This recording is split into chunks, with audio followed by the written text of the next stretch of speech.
எல்லோருக்கும் வணக்கம். இன்னைக்கு நம்ம பார்க்க போகிற வீடியோவில் பார்த்தீங்கன்னா ஒரு குக்கி வந்து எப்படி ரெடி பண்ணுறது, அது வந்து நம்ம லோக்கல் ஸ்டோரேஜில் எப்படி ஸ்டோர் பண்ணி அந்த வேல்யூ வந்து கெட் பண்ணுறது அப்படின்னு சொல்லி சிம்பிளாக வந்து பார்க்கலாம். இப்போ பாருங்கள், நான் வந்து இன்ஸ்பெக்ட் போயிட்டு அப்ளிகேஷன் அப்படிங்கிற இதுக்குள்ளே போயிட்டேன். இதில் நான் லோக்கல் ஸ்டோரேஜுக்குள்ளே போய் பார்த்தேன்னா நான் ஆல்ரெடி சேவ் பண்ணி வச்சுருக்கேன் ஃப்ரண்ட் அண்ட் ஃபார்வர். அதோட வேல்யூ வந்து ட்ரூ அப்படின்னு சொல்லி நான் வந்து சேவ் பண்ணி வச்சுருக்கேன். இப்போது இதை வந்து நான் டெலீட் பண்ணி விட்டேன்னு வச்சுக்கோங்க. நான் ரெஃப்ரெஷ் பண்ணேன்னா எனக்கு வந்து குக்கி கேட்காது. ஸோ நான் டெலீட் பண்ணிவிட்டு ரெஃப்ரெஷ் பண்ணேன்னா உங்கள் வெப்சைட்டில் வந்து குக்கி வந்து அக்செப்ட் பண்ணணுமா கேட்கும். அக்செப்ட் பண்ணிங்கன்னா உங்களுக்கு ஆட்டோமேட்டிக்காக வந்து உங்களோட லோக்கல் ஸ்டோரேஜில் வந்து ஸ்டோர் ஆயிரும். ஸோ ரொம்ப சப்பையாக தான் இருக்கும். அண்டு ஃபுல்லாக பாருங்கள், வாங்க வீடியோக்குள்ளே போகலாம்.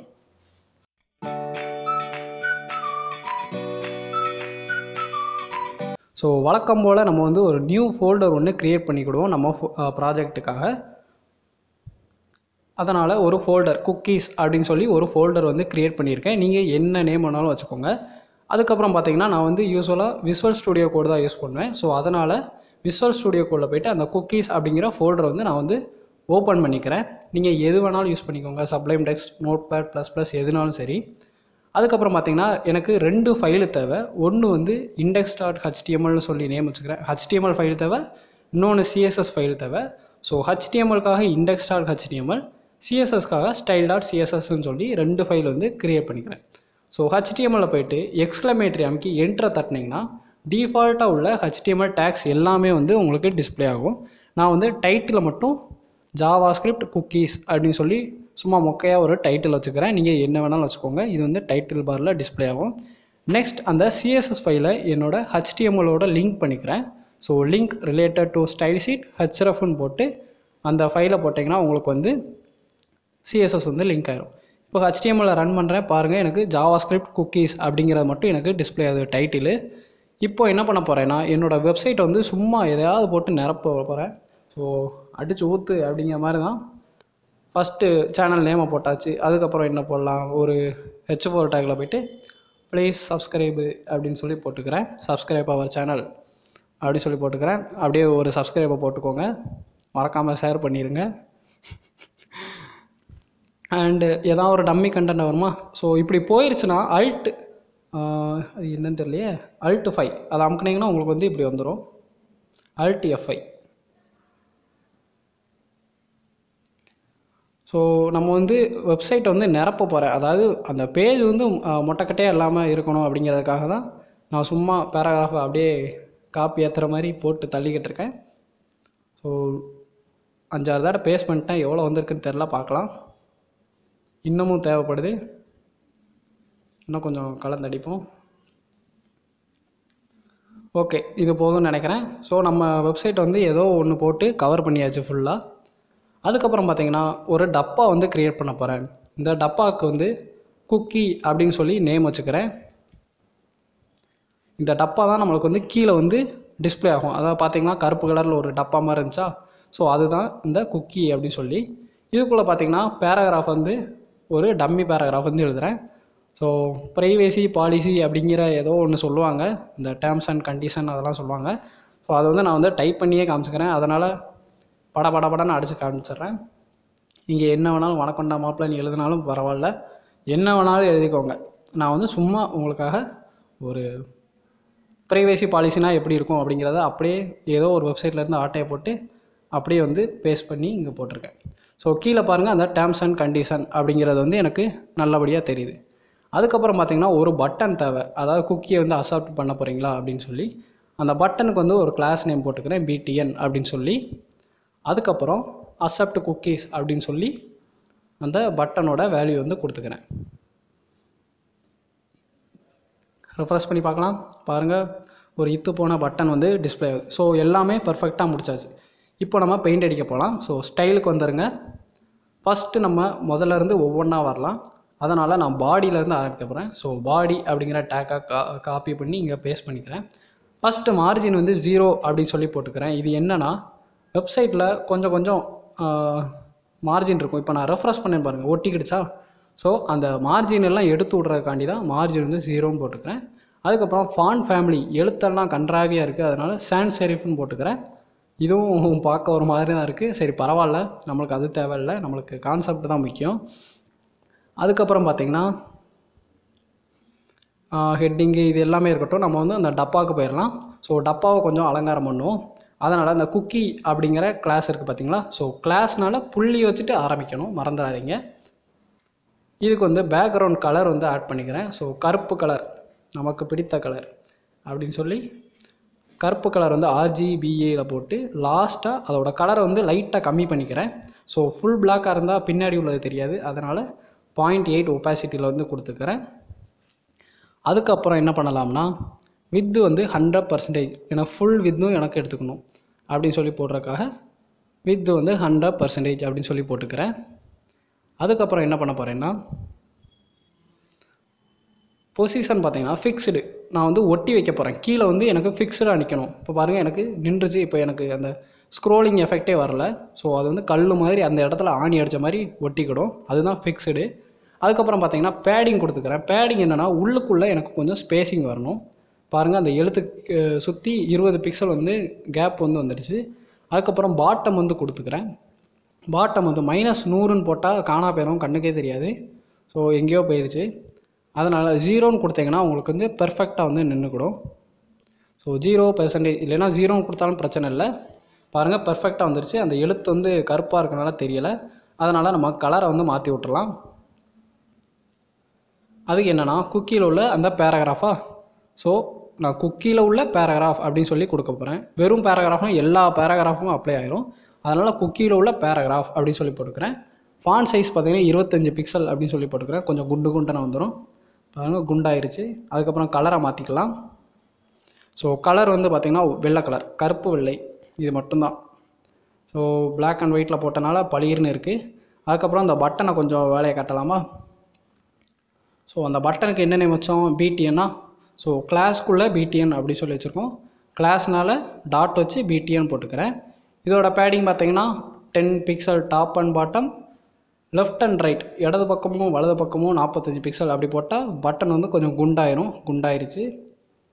அதுக்கப்புறம் கொஞ்சம் பேக்ரவுண்ட் கலர் ஆட் பண்ணிக்கலாமா? ஸோ பேக்ரவுண்ட் கலர் வந்து சிவப்பு கலர் சிங்கிச்சான் போட்டாச்சு. பாருங்கள் பளிர்னு இருக்குது. ஸோ உள்ள கலரை மாற்றிட்டா கொஞ்சம் நல்லாயிருக்கும்னு நினைக்கிறேன். ஸோ கலர் வந்து ஒயிட் அப்படின்னு சொல்லி போட்டுக்கிறேன். பாருங்கள் சிவப்பு கலர் பட்டன் ரெடி ஆயிடுச்சு. அதுக்கப்புறம் ஃபாண்ட் சைஸை கொஞ்சம் பெருசாகிக்கிறேன். 18 பிக்சல் அப்படின்னு சொல்லி கொடுத்துக்கிறேன். நார்மலாக 16 பிக்சல் இருக்கும். நான் வந்து 2 பிக்சலை கூட்டி வச்சுருக்கேன். ஸோ எல்லாமே நம்ம வந்து முடிச்சாச்சு. டப்பா வந்து ரெடி, சுட சுட ரெடி ஆயிடுச்சு. எல்லாமே முடிஞ்சது. இப்போது நான் இதை என்ன பண்ண போகிறேன்னா காணாமல் போக வைக்க போகிறேன். ஸோ -100னா ஓடி போயிடும், கீழே ஓடி போயிடும். அது வந்து நம்மளுக்கு வந்து கண்ணுக்கு தெரியாது. இப்போ என்ன பண்ண போகிறேன்னா நம்ம ஜாவாஸ்கிரிப்ட் பகுதிக்கு போகலாம். ஸோ ஜாவாஸ்கிரிப்ட் தேவையான அளவு அப்படிங்கிற மாதிரி சிம்பிளாக தான் இருக்கும், பார்க்கலாம். ஸோ ஸ்கிரிப்ட் டேக்குள்ளே நான் போட்டுக்கிறேன். ஃபஸ்ட்டு எனக்கு என்ன வேணும் அப்படின்னு பார்த்தீங்கன்னா எனக்கு 2 இது வேணும். ஒன்று வந்து அந்த டப்பா முழுக்க வேணும். ஸோ இந்த குக்கி அப்படிங்கிற கிளாஸை போட்டாலே நமக்கு டப்பா ஃபுல்லாக வந்துடும். அதுக்கப்புறம் அந்த பட்டன் வேணும். ஸோ அந்த டப்பா ஃபுல்லாக கட் பண்ணுறதுக்காக ஒரு வேரியபிள் வந்து போட்டிருக்கேன். ஸோ வேரியபிள் அதோட நேம் பார்த்தீங்கன்னா குக்கி அப்படின்னு சொல்லி, அதாவது ஒரு குழந்தை மாதிரி வச்சுக்கோங்க. ஒரு குழந்தைக்கு பேர் வச்சுருக்கேன் குக்கி அப்படின்னு சொல்லி. அதை அந்த குழந்தைய எங்கேருந்து எடுத்துகிட்டு வர போகிறேன்னா அந்த கிளாஸ் நேம்னு போட்டிருக்கேன் பார்த்தீங்களா? ஸோ இது வந்து ஒரு பேங்க்கில் ஸ்டோர் பண்ணுற மாதிரி வச்சுக்கோங்க. நீங்கள் வந்து காசு வந்து போடுறீங்க, அந்த காசை வந்து இப்போ ATM வழியாக எடுக்கிறீங்கன்னு வச்சுக்கோங்க. ஸோ குக்கி அப்படிங்கிற பேங்க்கில் இருந்து நான் வந்து எடுத்துக்கிறேன். அதை வந்து எப்படி எடுக்கிறேன்னா இந்த கொரி செலக்டார் மூலமாக எடுத்திங்கன்னா அது வந்து ஃபெச் பண்ணி இந்த வேர் குக்கின்னு இருக்குது பார்த்தீங்களா, அந்த குக்கி அப்படிங்கிறதுக்குள்ளே ஸ்டோர் ஆகிக்கிடும். ஸோ அதே மாதிரி இன்னொருக்கா போட்டிருக்கேன். நான் வந்து இதெல்லாம் உங்களுக்கு தெளிவாக இன்னொரு வீடியோ வந்து ரெடி ஆகிக்கிட்டு இருக்கேன். அந்த வீடியோவில் வந்து உங்களுக்கு என்னன்னு சொல்லி விளக்கமாக சொல்கிறேன். ஸோ நீங்கள் ட்ரை பண்ணி பாருங்கள், அப்போ தான் உங்களுக்கு புரியுது என்ன பண்ணுது அப்படின்னு சொல்லி. ஸோ இப்போ பட்டனையும் நம்ம வந்து அங்கேருந்து எடுத்து இந்த குக்கிக்குள்ளே போட்டாச்சு. சரி, பட்டனுக்குள்ளே போட்டாச்சு. அந்த டப்பா ஃபுல்லாக சேர்ந்து அந்த குக்கி அப்படிங்கிற நேமில் போட்டாச்சு. இப்போது பட்டனை வந்து நான் கிளிக் பண்ண போகிறேன். அதை கிளிக் பண்ணுறதுக்கு என்ன பண்ணணும்னா ஆட் ஈவெண்ட் டிசைனர் அப்படின்னு சொல்லி கொடுக்கணும். டிசைனர் கொடுத்துட்டு என்ன பண்ண போகிறீங்க, கிளிக் தானே. ஸோ அந்த ஈவெண்ட்டை எழுதிட்டு ஒரு ஃபங்க்ஷன் வந்து எழுதணும். ஃபங்க்ஷன் நேம் எழுதலாம். இல்லைன்னா இந்த மாதிரி ஒரு ப்ராக்கெட்டை போட்டு ஒரு அம்பு விட்டிங்கன்னா இது பேரும் ஃபங்க்ஷன் தான். ஸோ ஆரோ ஃபங்க்ஷன் அப்படின்னு சொல்லுவாங்க. இது என்ன அப்படின்னா இப்போ எனக்கு அது தெரியலை. ஸோ நான் வந்து 0லே வச்சுக்கிறேன் ஃபஸ்ட்டு. அதுக்கப்புறம் நம்ம வந்து காணா போக வச்சிடலாம். ஸோ இப்போ பாருங்கள், நான் அந்த பட்டன் அமுக்கும் போது எனக்கு ஏதாவது ஒரு வேலையை காட்டணும். ஸோ இதுதான் கான்செப்ட்டு. ஸோ அந்த கிளிக் பண்ணும்போது நான் வந்து ஒர்க் ஆகுதா அப்படின்னு செக் பண்ண போகிறேன். ஸோ ஒர்க் ஆகுதா அப்படின்னு சொல்லி செக் பண்ணேன்னா சும்மா HTML CSS என்ன எழுதினாலும் வந்துடும். ஜாவா ஸ்கிரிப்ட்னா console.log அப்படின்னு சொல்லி போட்டு அதுக்குள்ளே வேல்யூ போட்டிங்கன்னா அந்த அவுட்புட்டை எங்கே பார்க்கலாம்னா இன்ஸ்பெக்டில் போயிட்டு ரைட் கிளிக் பண்ணி இன்ஸ்பெக்டில் போனீங்கன்னா கன்சோல் அப்படின்னு சொல்லியிருக்கா. இப்போ பாருங்கள், நான் கிளிக் பண்ணுறேன் பட்டனை, ஹலோ வேர்ல்டு அப்படின்னு சொல்லி வருது. இன்னொருக்கா கிளிக் பண்ணுறேன், 2 3 அப்படின்னு சொல்லி இன்க்ரிமெண்ட் ஆகிட்டே இருக்குது. அப்போது நமக்கு வந்து பட்டன் வந்து கிளிக் ஆகுது, வேலையை காட்டுது அப்படின்னு சொல்லி அர்த்தம். ஸோ பட்டன் வந்து பெர்ஃபெக்டாக ஒர்க் ஆகுது. நான் கிளிக் பண்ணும்போது பட்டன் வந்து வேலையை காட்டுது அப்படின்னு சொல்லி தெளிவாக புரிஞ்சிருச்சு. இப்போ நான் என்ன பண்ண போகிறேன்னா, அந்த பட்டனை கிளிக் பண்ணும்போது எனக்கு வந்து குக்கி போய் ஸ்டோர் ஆகும். ஸோ குக்கி, அந்த குக்கிங்கிற வேரியபிள் இருக்குது பார்த்தீங்களா, அதை உள்ளே தூக்கிப்பட்டேன். So cookie dot class list dot remove அப்படின்னு சொல்லி போட்டுக்கிறேன். இது என்ன அப்படின்னு சொல்லி நான் வந்து கொஞ்சம் நேரத்தில் சொல்கிறேன், ஒரு நிமிஷத்தில் சொல்கிறேன்னே. ஸோ அதுக்கு முன்னாடி இன்னொரு கிளாஸ் வந்து நானாக ஆட் பண்ணிக்கிறேன். ஸோ ஜாவா ஸ்கிரிப்ட் வச்சு நீங்கள் எது வேணாலும் பண்ணலாம். கிளாஸை ஆட் பண்ணலாம், கிளாஸை தூக்கலாம், கிளாஸை போட்டு தள்ளலாம், என்ன வேணாலும் பண்ணலாம் ஜாவா ஸ்கிரிப்டை வச்சு. நான் வந்து ஆக்டிவ் அப்படின்னு சொல்லி நானாக ஒரு கிளாஸ் போட்டிருக்கேன். இதோட பாட்டம் பார்த்தீங்கன்னா 0 அப்படின்னு சொல்லி போட்டுக்கிறேன். அதாவது என்னென்னா, எனக்கு உயிரோடு இருக்கும்போது பாட்டம் வந்து கீழே இருக்கணும். அதே இது நான் அக்செப்ட்னு கொடுத்த உடனே பாட்டம் வந்து எனக்கு காணாமல் போயிடணும். இதுதான் கான்செப்ட். புரியுதா? நார்மலாக வந்து அந்த டப்பா வந்து எனக்கு கீழே இருக்கணும். சரியா? இப்போ எனக்கு வந்து தெரியலை, ஏன்னா நான் ஜாவா ஸ்கிரிப்டில் எதுவுமே ஆட் பண்ணலை. ஸோ நார்மலாக அந்த டப்பா எனக்கு வந்து கீழே தெரியணும். நான் அக்செப்ட் குக்கீஸும் கொடுத்தோன்னே எனக்கு அந்த டப்பா வந்து காணாமல் போயிடும். ஸோ நார்மலாக பாட்டம் வந்து 0ல் இருக்கணும். கிளிக் பண்ணோடனே பாட்டம் வந்து -100ல் போயிடணும். இதுதான் கான்செப்ட். ஸோ அந்த கிளாஸை தூக்கி நான் வந்து உள்ளே போட்டேன். இது வந்து ரிமூவ் பண்ணுறதுக்காக. ஸோ நான் அதை கிளிக் பண்ண உடனே எனக்கு வந்து ஓடி போயிடணும். அதுதான் என்னோடய கான்செப்ட். சரியா? அதுக்கப்புறம் பார்த்தீங்கன்னா இன்னொரு ஃபங்க்ஷன் வந்து எழுத போகிறேன். அது என்னென்னா செட் டைம் அவுட் அப்படின்னு சொல்லி டிஃபால்ட்டாக ஒரு ஃபங்க்ஷன் இருக்குது. இதுக்குள்ளே பார்த்தீங்கன்னா ஒரு ஃபங்க்ஷன் நேம் போடுங்க. அதுக்காக தான் நம்ம வந்து ஆரோ ஃபங்க்ஷன் அப்படிங்கிற யூஸ் பண்ணலாம். ஃபங்க்ஷன் நேம் கொடுக்கலாம், இல்லைனா ஆரோ ஃபங்க்ஷன் வந்து யூஸ் பண்ணலாம். இது நான் என்ன பண்ண போகிறேன்னா குக்கியை வந்து ஆட் பண்ண போகிறேன். அதாவது ஸ்டார்டிங்கில் எனக்கு வந்து ஆட் ஆகியிருக்கணும். புரியுதா? ஆடுன்னு கொடுத்துட்டேன்னா எனக்கு வந்து எவ்வளோ டைமிங் 2000 கொடுத்தேன்னா 2 செகண்ட். இப்போ பாருங்கள், நான் ரெஃப்ரெஷ் பண்ணுறேன், 1 2 பார்த்தீங்களா வந்துருச்சா? இப்போ நான் இது கிளிக் பண்ணேன்னா எனக்கு வந்து காணா போயிடும், ரிமூவ் ஆயிரும். ஸோ இதுதான் ஆட் ரிமூவ். ஓகேவா? காணா போயிடுச்சா? நான் வந்து உங்களுக்கு இன்னொருக்கா சொல்கிறேன். நான் இதை கொடுக்கும் போது அதாவது கிளிக் பண்ணும் போது எனக்கு வந்து அது வந்து ரிமூவ் ஆகிடும். ஸோ பட்டனை கிளிக் பண்ணும்போது அந்த ஆக்டிவ்ங்கிற இது வந்து எனக்கு வந்து ரிமூவ் ஆகிடும். ஸோ பட்டன் கிளிக் பண்ணும்போது எனக்கு இது வந்து காணா போயிடணும். காணா போயிடுச்சுன்னா எனக்கு எங்கேயாவது போயிடும். ஸோ அதே இது நார்மலாக இருக்கும்போது எனக்கு வந்து ஆட் ஆகணும், ஆக்டிவ் அப்படிங்கிறது கீழே வந்து வரணும். ஸோ 1 2 வந்துருச்சு பார்த்தீங்களா? நான் இதை கிளிக் பண்ணிட்டேன்னா காணா போயிடும். ரிமூவ் பண்ணிட்டேன்னா இப்போ நான் கிளிக் பண்ணுறேன், ரிமூவ் ஆகிரும். பார்த்தீங்களா? ஸோ ரொம்ப ரொம்ப ரொம்ப சப்ப கான்செப்ட் தான். நீங்களும் ஒரு தடவை ட்ரை பண்ணி பார்த்தா தான் வரும்.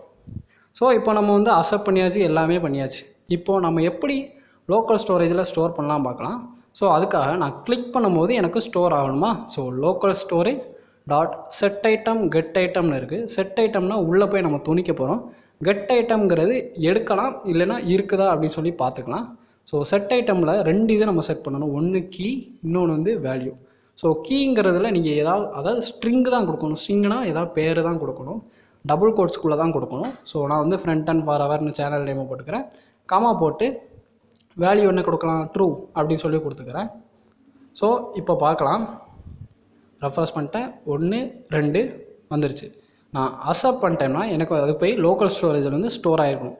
அது எப்படி ஸ்டோர் ஆகிருக்குன்னு செக் பண்ணணும்னா இன்ஸ்பெக்டரில் போய்க்கோங்க, ரைட் கிளிக் பண்ணி இன்ஸ்பெக்டரில் போய்க்கோங்க, அப்ளிகேஷன் அப்படின்னு ஒன்று இருக்கும், அதை கிளிக் பண்ணிக்கோங்க. இதில் பார்த்தீங்கன்னா லோக்கல் ஸ்டோரேஜ் அப்படின்னு ஒரு ஆப்ஷன் இருக்கும், அதை கிளிக் பண்ணிட்டு ஃபைல் அப்படிங்கிறத செலக்ட் பண்ணிக்கோங்க. இங்கே பாருங்கள், எனக்கு ஃப்ரண்ட் அண்ட் ஃபார்வர்ட் அந்த வேல்யூ வந்து எனக்கு வந்து ஸ்டோர் ஆகிருக்கு. பார்த்தீங்களா? பர்ஃபெக்டாக. ஸோ நான் ரெஃப்ரெஷ் பண்ணுறேன், அக்செப்ட் கேட்கு, அக்செப்ட் கொடுக்குறேன், இப்படி வருது. ஆனால் நம்மளுக்கு வந்து அப்படி வரக்கூடாது. ஸோ நான் டெலீட் பண்ணி காமிக்கிறேன். இப்போது ரெஃப்ரெஷ் பண்ணுறேன், 1 2 வந்துருச்சு. நான் கிளிக் பண்ணோன்னே இங்கே வந்து எனக்கு ஸ்டோர் ஆயிடுச்சு. பார்த்தீங்களா? ஆனால் மறுபடியும் நான் ரெஃப்ரெஷ் பண்ணால் அந்த குக்கி வந்து எனக்கு கேட்கக்கூடாது. ஆனால் இப்போ வந்து நம்மளுக்கு கேட்குது. ஸோ அதை நம்ம எப்படி ஓவர் கம் பண்ணலாம் அப்படின்னு சொல்லி பார்க்கலாம். ஒரு கண்டிஷன் வந்து எழுதுகிறேன். If not equal to local storage dot get item என்னது ஃப்ரண்ட் அண்ட் ஃபார்வர்ட் அப்படி சொல்லி அதே இதை வந்து போட்டுக்கிறேன். அதாவது எனக்கு வந்து உள்ளே ஒன்றுமே இல்லை, லோக்கல் ஸ்டோரேஜில் எனக்கு எதுவுமே நம்ம வந்து செட் பண்ணலை அப்படின்னா இது வந்து டிஸ்பிளே ஆகிக்கிட்டே இருக்கும். இப்போது நம்ம வந்து குக்கியில் ஒன்றுமே ஸ்டோர் ஆகலைன்னா அது எதுக்கு வேஸ்ட்டு தானே.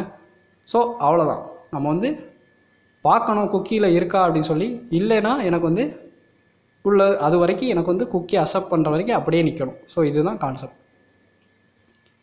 இப்போது அதே மாதிரி அப்ளிகேஷனில் போயிட்டேன், ஃப்ரண்ட் அண்ட் ஃபார்வர்டுக்கு டெலீட் பண்ணிட்டேன். ரெஃப்ரெஷ் பண்ணி பார்க்கலாம். 1 2 வந்து விட்டது. கிளிக் பண்ணுறேன், பார்த்தீங்களா எனக்கு வந்துருச்சு. மறுபடியும் ரெஃப்ரெஷ் பண்ணுறேன். இப்போ பார்த்தீங்களா எனக்கு அக்செப்ட் குக்கீஸ் அப்படின்னு சொல்லி கேட்காது. ஏன்னா ஒரு தடவை நம்ம ஸ்டோர் பண்ணிட்டோம். அதான் அந்த கண்டிஷன் வந்து வேலை பார்க்குது. ரொம்ப ரொம்ப ரொம்ப சிம்பிள் தான், நீங்களும் ட்ரை பண்ணி பாருங்கள். ஸோ அவ்வளோதான் இந்த வீடியோ.